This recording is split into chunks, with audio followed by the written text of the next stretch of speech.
Section 1. You will hear a conversation between a travel agent and a caller who is planning a day trip. First, you have some time to look at questions 1 to 5.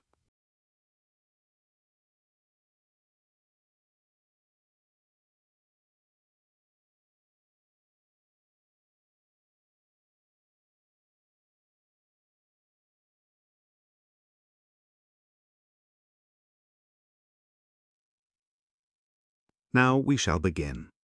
You should answer the questions as you listen because you will not hear the recording a second time.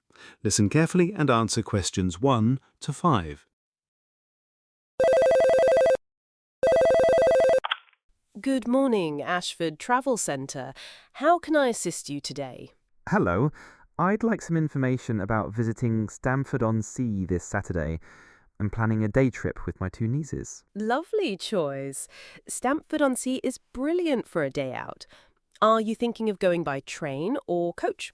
I haven't decided yet. Which is better from Maidford? The train is quicker, about 90 minutes, and it leaves from Maidford Central Station. The 7:45 a.m. direct service will get you there by just after 9:10 a.m. Is it a direct route? That one is yes. If you leave later in the morning, you'd need to change at Eltbury Junction, which can add another half an hour or so. I see. And what about the coach option? The direct coach departs from platform C at the Maidford Coach Depot, which is just off Wellington Road.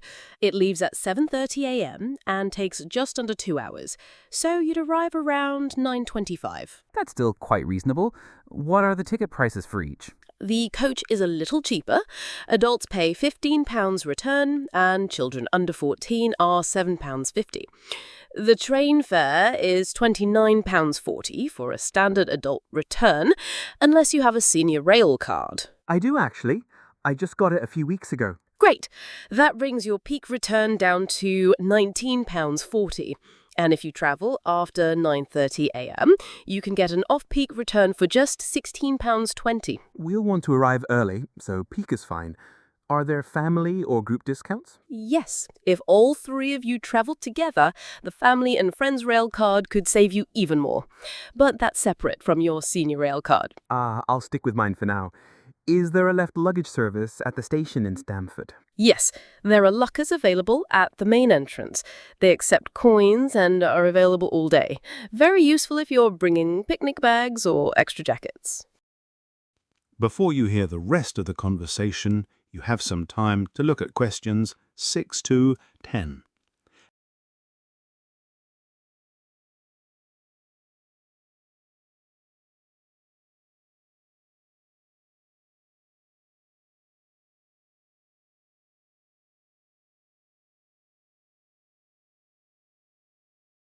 Now listen and answer questions 6 to 10. That's helpful. Now, I read online there are some river cruises. Do they run all year?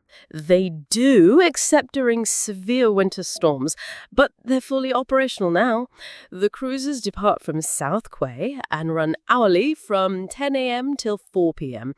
The full tour takes about 45 minutes. And how much are tickets? £12 per adult, £6.50 per child.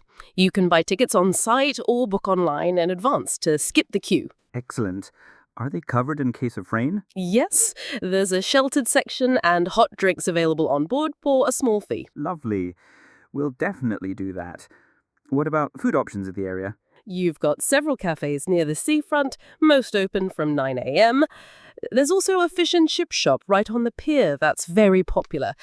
If you're looking for something fancier, there's the Harbour View restaurant, which opens at 12. That sounds perfect. One of my nieces is vegetarian. Would that be an issue? Not at all. Most eateries have vegetarian options. Harbour View Instances offers a lentil cottage pie and vegetable pasta. Great. Are there many steps or uneven paths to worry about? I've had a knee injury, so I'm trying to avoid too much strain. The main promenade is flat and paved, and there's a mobility scooter rental just outside the station if needed. The boat requires a few steps to board, but staff are usually available to help. That's reassuring. Oh, and I nearly forgot. How about toilet facilities? Public toilets are available near the South Quay and by the mini golf area. They're clean and free to use. There's also a baby changing room if needed. Perfect. You've been so helpful. I'm glad to assist. Is there anything else you'd like to know? Nope, I think that covers everything. We're really looking forward to it now. I'm sure you'll have a lovely day. Stamford-on-Sea never disappoints. That is the end of Section 1. Section 2. You will hear a coordinator of the annual Greenford Summer Festival addressing an audience. First, you have some time to look at questions 11 to 15.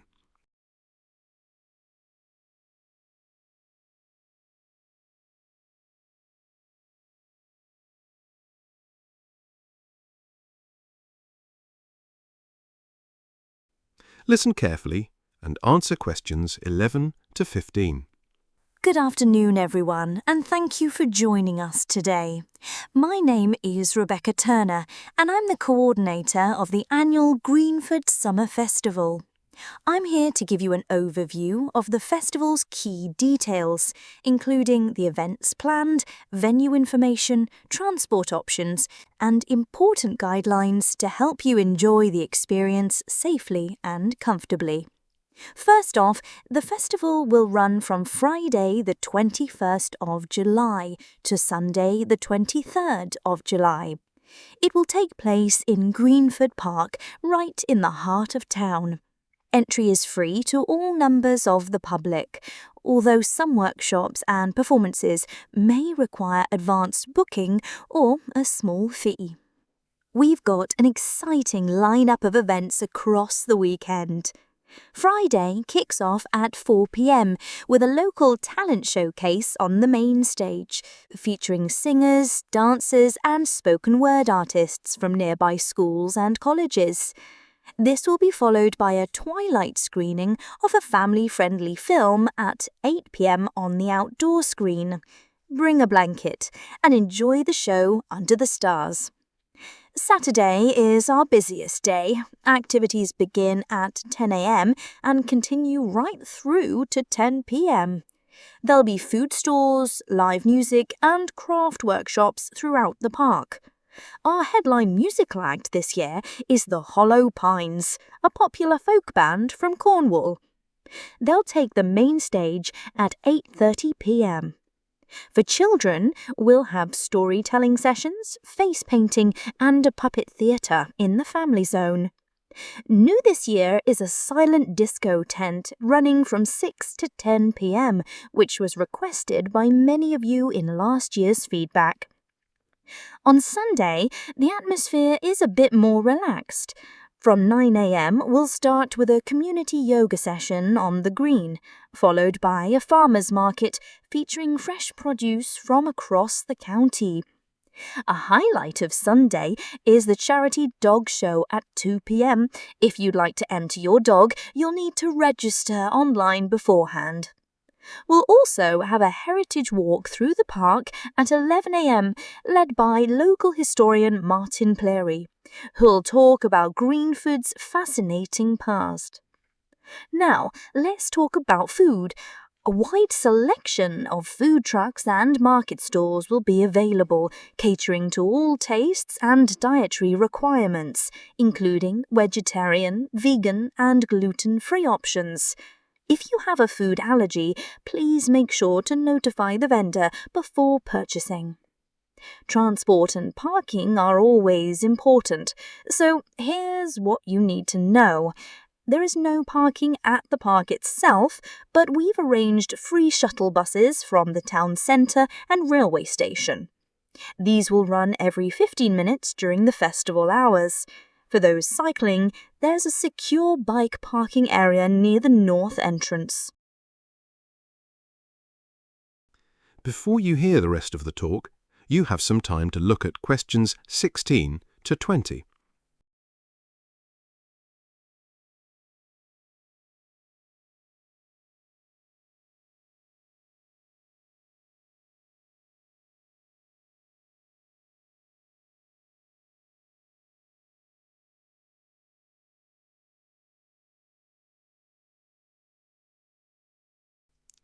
Now listen and answer questions 16 to 20. We strongly encourage you to use public transport or the shuttle buses, as the streets around the park will be closed to traffic from Friday afternoon until Sunday night. If you have mobility needs, please contact our accessibility officer, James Holloway, at least a week in advance. We have dedicated viewing platforms and accessible toilet facilities on site. Now, for a few festival rules. Please do not bring glass bottles or alcohol to the park. We have licensed vendors who will provide beverages in safe containers. Dogs are welcome, but they must be kept on a lead at all times, except in the designated off-lead area. Smoking and vaping are only permitted in the designated smoking zones, clearly marked throughout the venue. Safety stewards and first aiders will be stationed throughout the park, wearing bright yellow vests. If you lose something or someone, please go straight to the information tent near the main entrance. We'll also be running a lost property collection at the end of each day. Volunteers play a huge part in making the festival a success. If you'd like to help out, we still have a few shifts available for litter picking, stewarding, and helping in the kids zone. Volunteers receive a free meal voucher and commemorative festival t-shirt. Before I wrap up, just a quick bit of background for those new to the festival. The Greenford Summer Festival began in 1998 as a small community fair organised by local residents.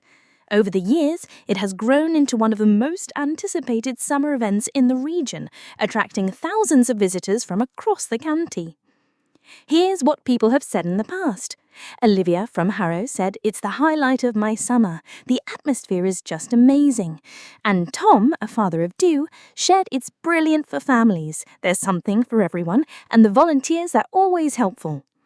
Lastly, we want you to share your festival moments. Tag us on social media using the hashtag Greenford Festival 2025, and we'll be sharing highlights on our official pages all weekend. For full details, including booking links for workshops and performance times, please visit our website at greenfordfestival.co.uk. That's all for me. I look forward to seeing you there and hope you enjoy everything the Greenford Summer Festival has to offer. Thank you. That is the end of Section 2. Section 3. You will hear a conversation between a tutor and two students who are preparing for their upcoming examination. First, you have some time to look at questions 21 to 25.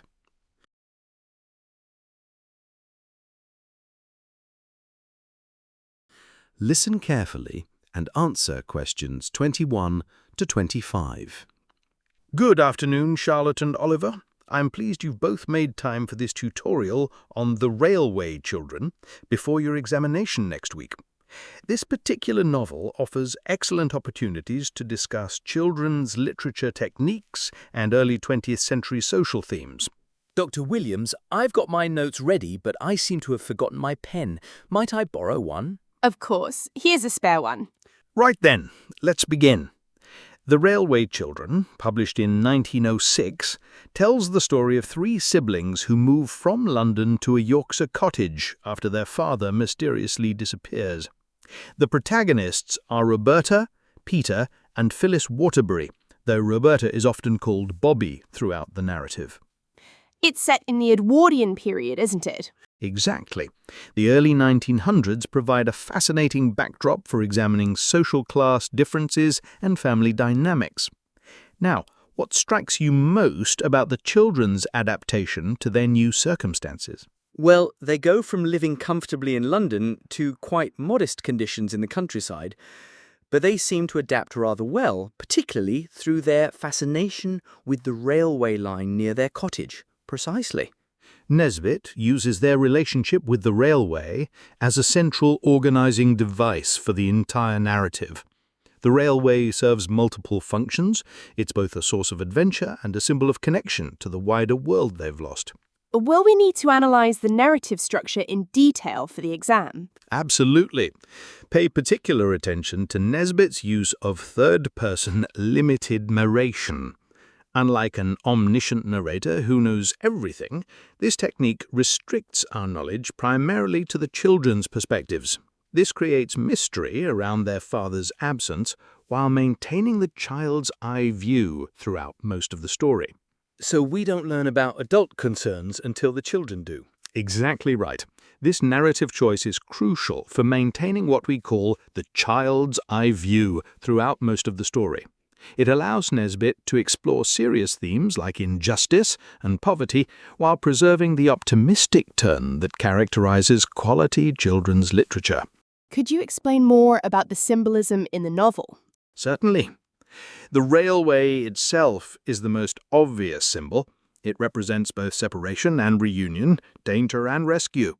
Notice how trains bring threatening situations like the landslide incident, but also positive outcomes, such as the Russian gentleman's assistance and ultimately their father's return.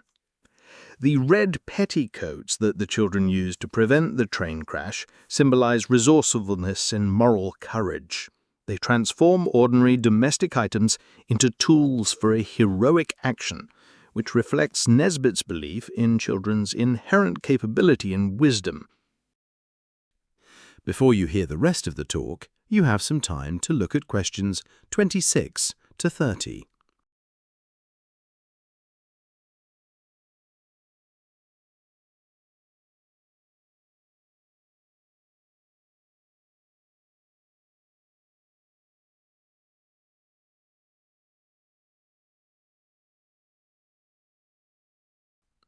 Now listen and answer questions 26 to 30. Are there other symbols worth mentioning? Certainly. The cottage itself symbolizes simplicity versus luxury. Though much smaller than their London home, it becomes a place of genuine happiness and family unity. The garden they cultivate represents growth and renewal after crisis. What about recurring motifs? Nesbit employs several important motifs that reinforce her central themes. Acts of kindness appear throughout, from the children's help to the injured train passenger to their assistance for the Russian writer and the old gentleman's ongoing support. These repeated acts demonstrate how compassion creates community bonds. That connects to the social themes, doesn't it? Precisely. Another significant motif involves crossing boundaries. Both literal boundary crossings, like entering the railway property, and social boundary crossings, such as the children's friendship with Perks the porter despite class differences. What themes should we focus on in our essays? Several interconnected themes emerge from this novel. First, examine how Nesbit presents the strength found in family unity during adversity. The children's loyalty to each other and their mother sustains them throughout their difficulties. The novel also explores how kindness transcends social divisions. The friendship between the children and various adults, Perks, the old gentleman, even the station master, demonstrates that genuine human connection isn't determined by wealth or status. Additionally, consider Nesbit's treatment of justice and injustice.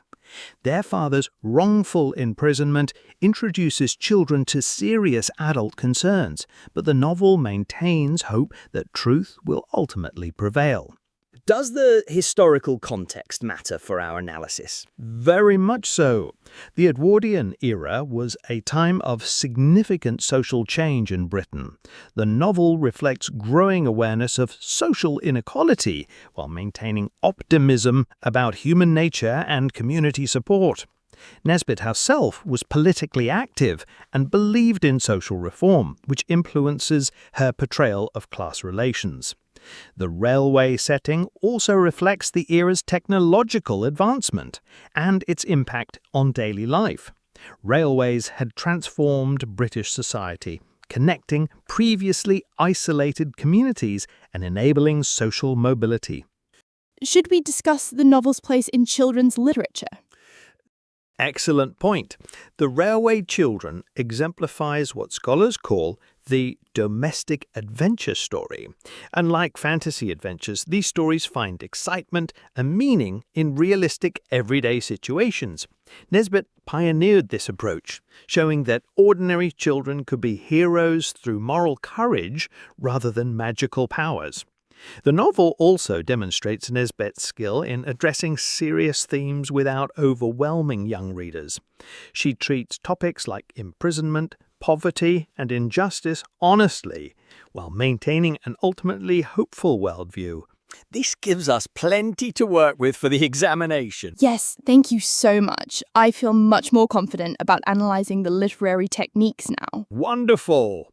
Remember to support your arguments with specific examples from the text, and don't forget to consider how Nesbit's techniques serve her larger purposes in writing for children. That is the end of Section 3. Section 4. You will hear a lecture on the social issues of urbanization and their impact on modern society. First, you have some time to look at questions 31 to 40.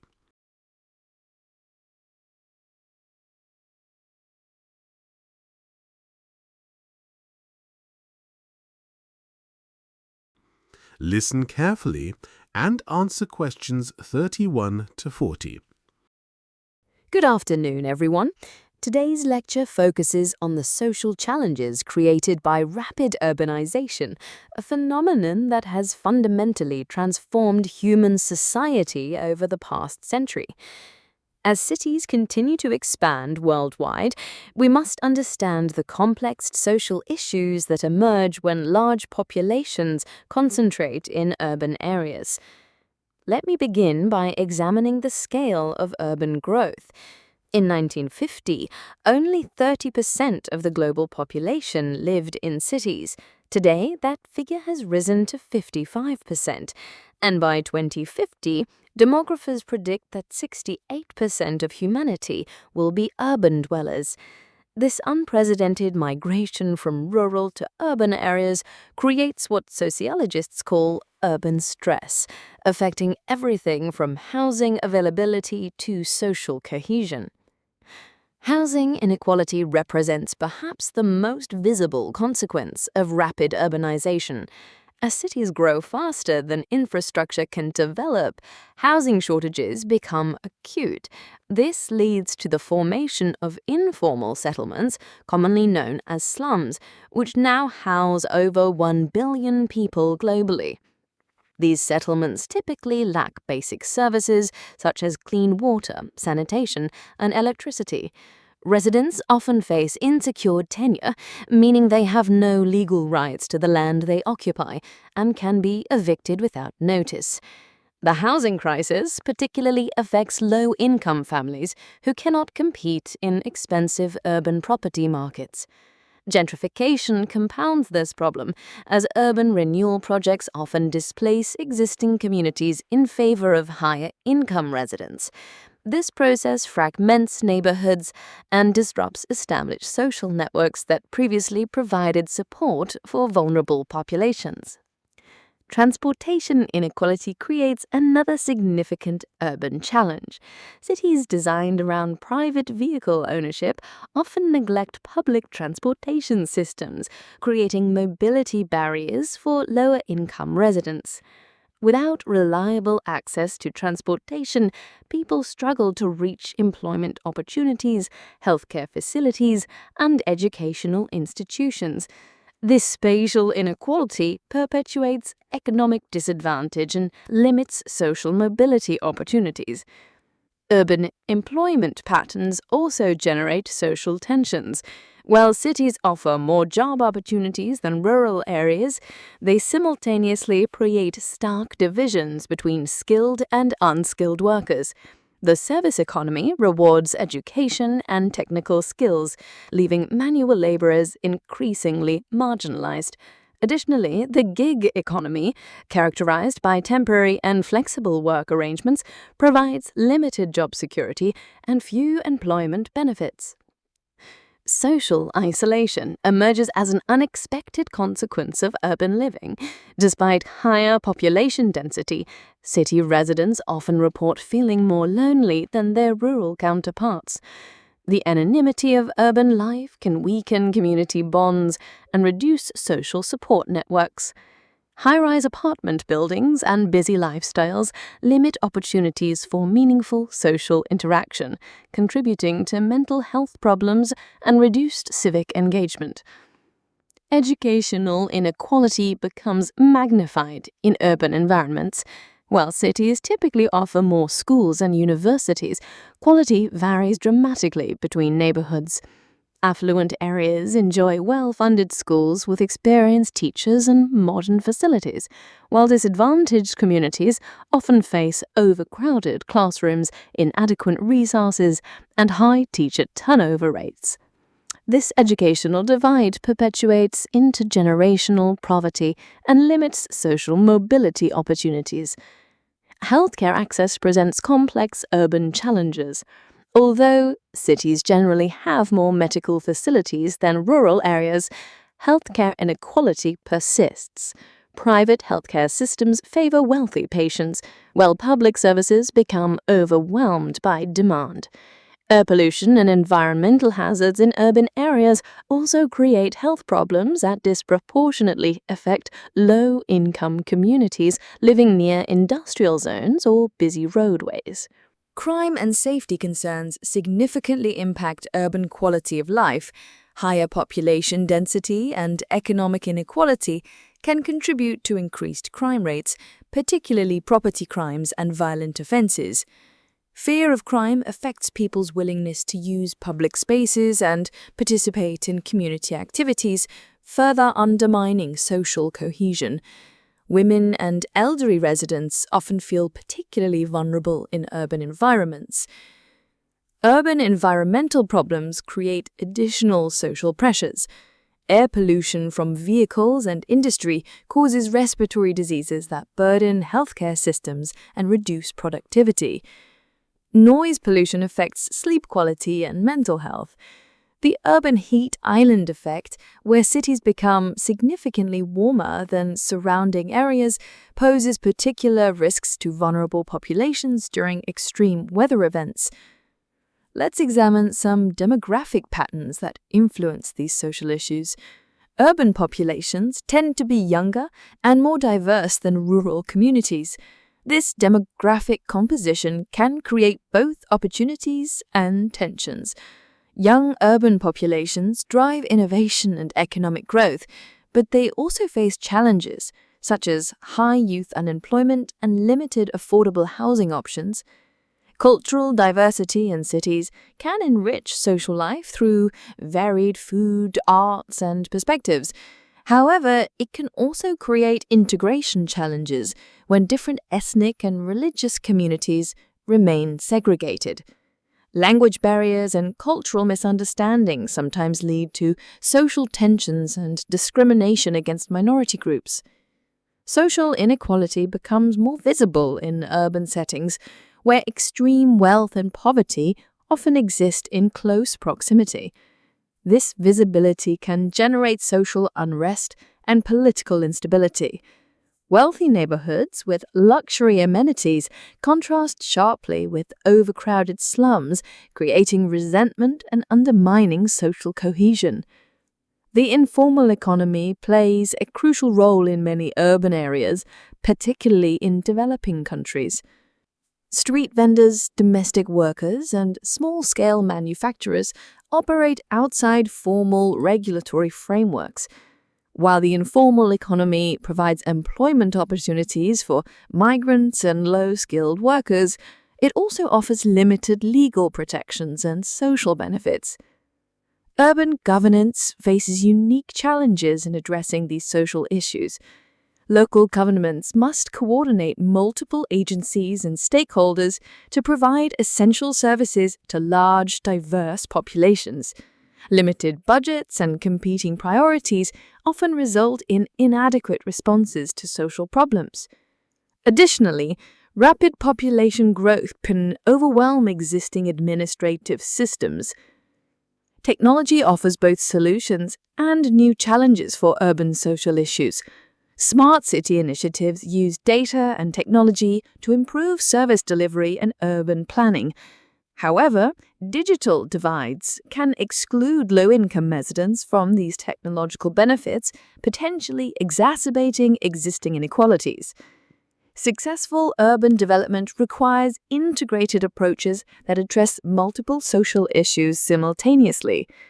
Inclusive planning processes that involve community participation can help ensure that urban development benefits all residents, rather than just wealthy elites. Mixed-income housing developments, improved public transportation, and investment in education and healthcare can help create more equitable cities. In conclusion, while urbanization offers opportunities for economic growth and social advancement, it also creates significant challenges that require careful planning and policy intervention.